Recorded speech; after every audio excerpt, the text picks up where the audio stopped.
The wind stirred up small clouds of dust as the old Chevrolet truck rumbled to a stop in front of a humble farmhouse, bathed in the soft glow of the late afternoon sun.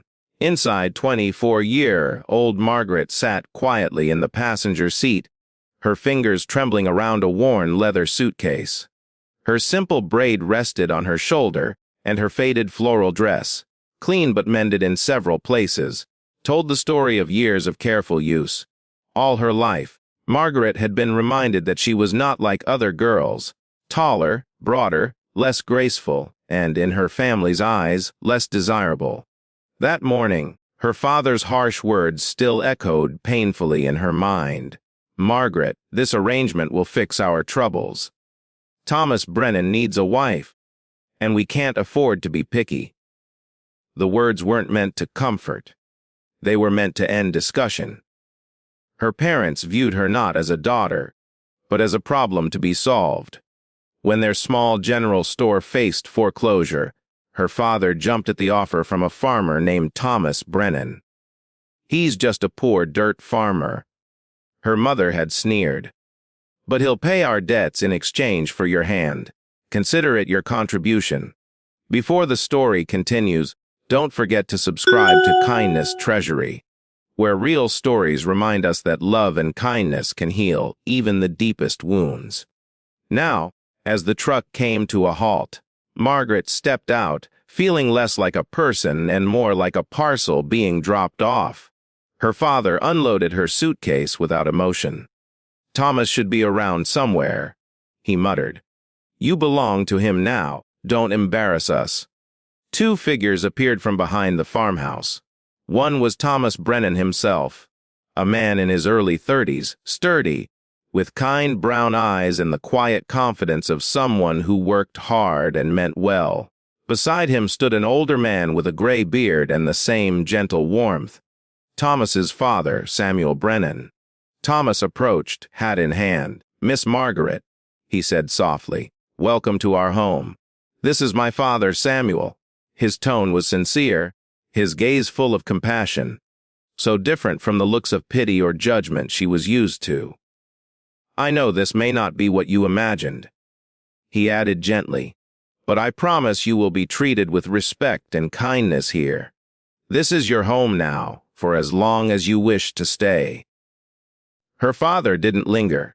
The truck drove off, leaving Margaret standing in silence, clutching her suitcase. "Come," Thomas said kindly. "Let's get you settled. You must be tired from your journey." As he showed her around, Margaret was surprised. The farmhouse, though modest, was neat and welcoming. Beyond it stretched acres of thriving farmland bordered by well-kept fences. The kitchen was large, cozy, and filled with the comforting scent of home, cooked meals. "It isn't fancy," Thomas said almost apologetically, "but I hope you'll be comfortable. Your room's upstairs, the first on the right. You'll have your own space and privacy." That consideration alone made her pause. No one had ever offered her such thoughtfulness before. Samuel smiled kindly. "Margaret, Thomas is a good man," he said warmly. "You'll never need to fear in this house. We hope, in time, you'll call it home." That evening, as they shared a simple dinner of pot roast and vegetables, Margaret began to see the truth of their kindness. Thomas and Samuel didn't treat her as a burden or servant. They asked about her interests, listened when she spoke, and seemed genuinely interested in her.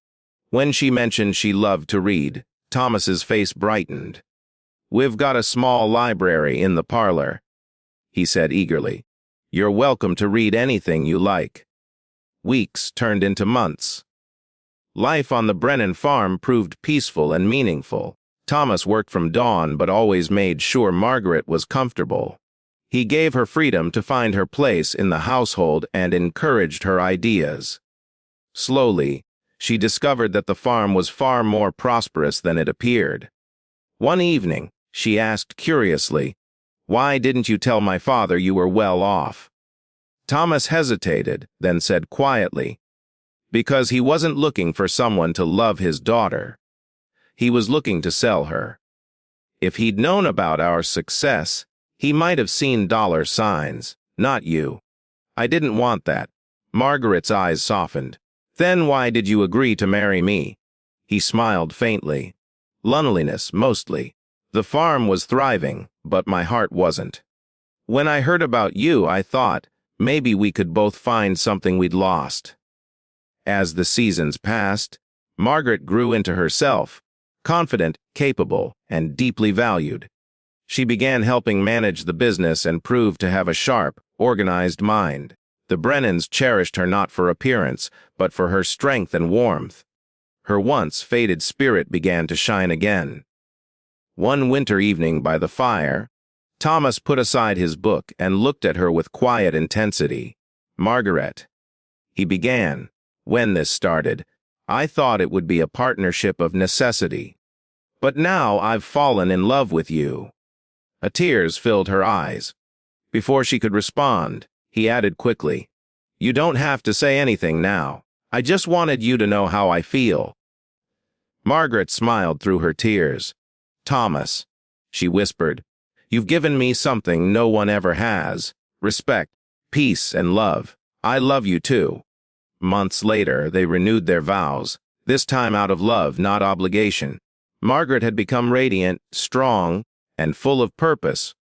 When her family tried to reconnect after learning of Thomas's wealth, she declined politely but firmly.